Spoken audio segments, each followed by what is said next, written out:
development of this country. It is the engine that drives plans. In the build-up to the Labor Day celebrations, a matter that has been the subject of public discourse is that of the Salaries and Remuneration Commission, zeroing in on the contentious issue of remuneration for the members of Parliament.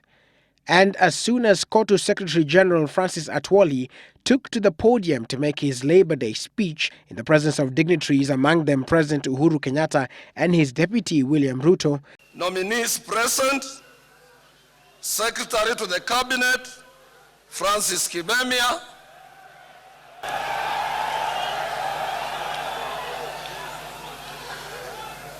poleni mukipiga kelele.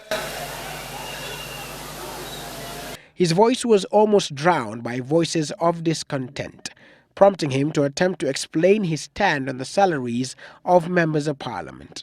Mwaondoe pole pole. Na polisi asiende huko kwa ajili iko shop stewards huko watadili na hawa. Na pia nataka kucorrect hii impression. Sisi hatujasema wabunge waongezwe mshahara. Mimi ndio nilipinga na nitazidi kupinga. Several human rights organizations and lobby groups have criticized Atwoli for opposing the Salaries and Remuneration Commission's recommendation of a lower pay for members of Parliament as part of measures to keep the country's wage bill within manageable levels. However, Atwoli sought to defend himself, insisting that the members of Parliament should not receive anything less than 851,000 Kenya shillings that the members of the 10th House pocketed each month.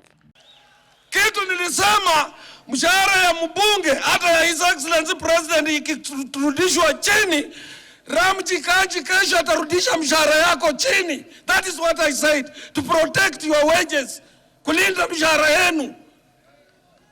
Na NGO hawajui. I am authority on industrial relations practice in this region. However, the Federation of Kenya Employers, through its chair Erastus Mwangera, lauded the workings of the Salaries and Remuneration Commission, acknowledging the situation the country finds itself in economically. The Federation wishes to acknowledge the good work being done by the Salaries and Remuneration Commission in the harmonizing of the salaries in the public sector.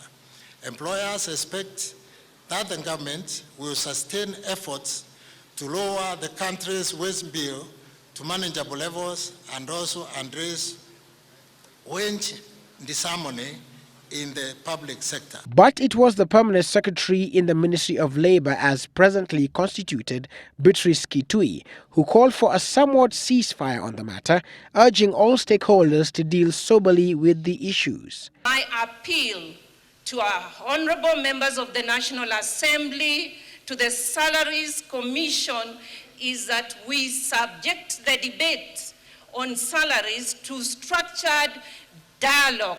It will be interesting to see how the matter will be treated, with the Gembe South Member of Parliament Mithika Linturi pushing for the disbandment of the SRC, even as it maintains that it is acting within its constitutional mandate that accords it the right to set and review salaries of state officers. So the first Labor Day under the Jubilee government ends with matters that will continue to inform public discourse, at least for the next few weeks, key among them the wage bill and the salaries of members of Parliament. Willis Raburu, Citizen Live at 9, Nairobi.